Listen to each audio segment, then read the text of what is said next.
Bonjour à toutes et tous et bienvenue de nouveau sur le plateau du Talk pour la grande journée du numérique organisée par l'Ordre des experts comptables de Bretagne. Nous sommes en plateau avec le commissaire Amaury Lenéel. Bonjour. Bonjour madame. Alors, vous êtes chef des divisions opérationnelles de la direction territoriale de la police judiciaire de Rennes et par ailleurs référent zonal cybermenaces pour la zone ouest. Et c'est de ça qu'on va parler avec vous, commissaire Lenéel. Un petit mot peut-être déjà des cybermenaces. On parle de numérique aujourd'hui, c'est forcément extrêmement lié, cybercriminalité, cybermenaces. Aujourd'hui, comment la police s'organise face à ces cybermenaces ? C'est un enjeu effectivement qui est considérable. La menace, elle est globale. La cybercriminalité touche l'intégralité du champ infractionnel de manière générale, à la fois en attaquant directement les systèmes de traitement automatisé de données, mais également donc, avec un certain nombre d'attaques ciblées qui permettent de neutraliser complètement tous les systèmes d'information, mais également d'utiliser le moyen du numérique pour commettre un certain nombre d'infractions. Et là, en la matière, le champ, il est quasi infini. Donc, vous avez un plan, je crois, au niveau de la police nationale par rapport à ces cybermenaces. La police nationale, effectivement, s'est organisée autour d'un plan quinquennal 2022-2027 dans le cadre d'une politique gouvernementale prioritaire où on a demandé à la police et à la gendarmerie de s'organiser. Donc la police nationale, avec le pilotage de la direction nationale de la police judiciaire, a lancé un plan cyber qui s'articule avec 3 objectifs principaux. Oui, que vous allez nous détailler. Volontiers. Le premier, bien entendu, c'est d'apporter une réponse judiciaire adaptée à l'évolution de cette menace, une menace globale, protéiforme, qui est en lien avec la criminalité organisée, à la fois nationale et internationale, et qui touche tout un chacun. Le second objectif, bien entendu, c'est d'apporter et de renforcer la protection des citoyens, puisqu'on est tous à un moment ou à un autre attaqués. Encore une fois, la question c'est pas si, c'est quand, et on l'a tous été, on l'est en permanence. Les entreprises, bien entendu, donc les TPE, les PME, les établissements de taille intermédiaire et les grandes entreprises, bien entendu, toutes celles qui font partie du cercle des objectifs d'importance vitale, en particulier, ou qui traitent sur des services essentiels. Ça paraît tellement évident en termes de souveraineté et de protection de l'emploi. C'est fondamental. Et enfin, le troisième objectif, c'est d'améliorer la coordination entre tous les acteurs qui ont à lutter contre la cybercriminalité, que ce soit les acteurs judiciaires. Donc on travaille bien entendu avec notre partenaire judiciaire qui est l'autorité judiciaire. Donc là, il y a un parquet cyber spécial, J3. On travaille également avec la juridiction nationale de lutte contre la criminalité organisée. Et à l'échelon de chaque tribunal judiciaire, au plus près des citoyens, vous avez des référents, des magistrats, référents cyber, qui ont à connaître justement de toutes ces infractions au moyen du cyber. Donc ça, c'est vraiment le troisième.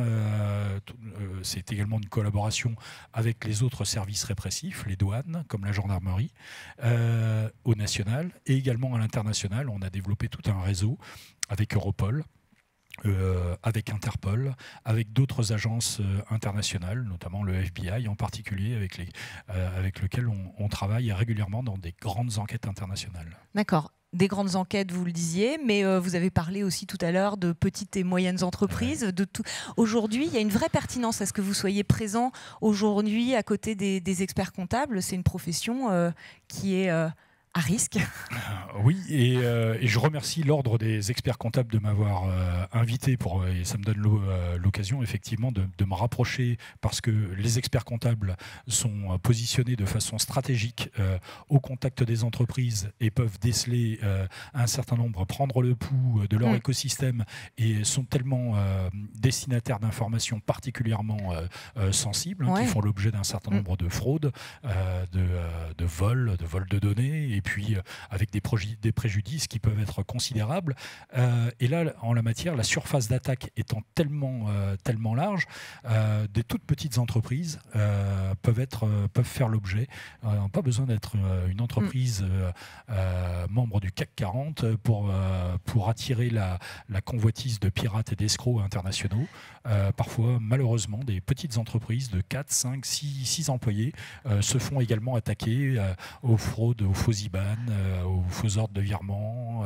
Donc ça fait partie vraiment de notre sujet. Et de travailler avec une confédération, un ordre comme celui des experts comptables, ça nous permet à la fois de disséminer les bonnes paroles, de faire acte de prévention. Oui, j'allais vous demander comment concrètement vous pouvez être à leur côté, parce que c'est ça la question. Vous disiez, il ne faut pas dramatiser, mais il ne faut pas être naïf. Aujourd'hui, par contre, il y a peut-être une prise de conscience. Comment vous pouvez très concrètement accompagner ces... J'aurais même tendance à donner un conseil, il faut être paranoïaque. Mais il ne faut pas être naïf, il faut être paranoïaque. D'accord. Dès lors qu'il y a de l'argent, il faut multiplier les modes d'authentification pour être certain de pouvoir transmettre les informations ou des virements lorsqu'il s'agit d'argent aux bonnes personnes, parce qu'il y a tellement de façons de se faire usurper son identité. C'est un vrai sujet. Donc, bien entendu, nous, notre rôle, il est à la fois dans le cadre du réseau des experts cybermenaces que je dirige moi sur le Grand Ouest, en lien avec l'Office anti-cybercriminalité qui est basé à Nanterre. Donc avec cette structure, on fait de la prévention auprès d'un certain nombre d'ordres, donc en particulier les experts. Ensuite, les experts comptables. En revanche, et secondement, on est amené également à faire de l'accompagnement de victimes. Donc là, dans ces cas-là, il y a des points de contact, une sorte de guichet unique qui va nous permettre, nous, de recueillir la plainte des victimes. La plainte des victimes, pourquoi? C'est ce qui va lui permettre d'obtenir potentiellement réparation, de l'orienter vers des structures de remédiation. Donc ça, c'est important, en lien avec le CSIRT de la région Bretagne qui est en cours de finalisation. Là, je fais un petit effet d'annonce parce que ça, c'est important. Ça devrait. Le CSIRT, c'est ça. Le CSIRT.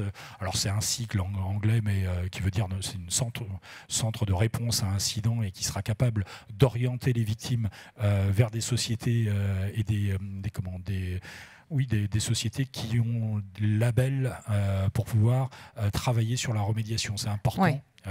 Oui, de ne pas rester, quand on est victime, de ne pas rester sans solution. Et d'avoir affaire à des gens compétents et fiables. Et ça, et cet organisme va le certifier. Exactement. Donc ça, c'est important. Et nous, dans le cadre de l'enquête judiciaire, dès lors qu'on recueille la plainte d'une victime, ça nous donne la possibilité d'ouvrir des cadres d'enquête et d'utiliser un certain nombre de techniques. Des techniques d'enquête classiques, mais également des techniques d'enquête cyber. Dans le cadre de la cyber, nous sommes ce qu'on appelle des white hats, c'est-à-dire des hackers éthiques. On utilise exactement les mêmes techniques que les hackers, mais à des fins louables, à des fins avouables, louables et strictement encadrées par les magistrats. On ne fait pas n'importe quoi.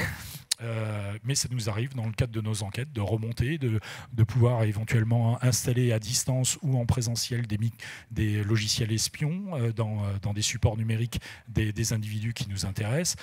On fait également des enquêtes sous pseudonyme, donc on a des avatars, on est présent sur le web, sur le deep web, sur le dark web, et on est capable comme ça de démanteler un certain nombre de criminels, soit qui proposent leurs services, soit qui vont directement attaquer les cibles. Donc voilà, ça ouvre le champ à le dépôt de plainte, véritablement. Un travail d'enquête qui va tout ce travail d'enquête, nous, ça nous permet de vraiment travailler légalement et de pouvoir tout faire pour identifier et interpeller. Et on y arrive. Et éventuellement, effectivement, parer les prochaines... Les auteurs, les pirates, les escrocs.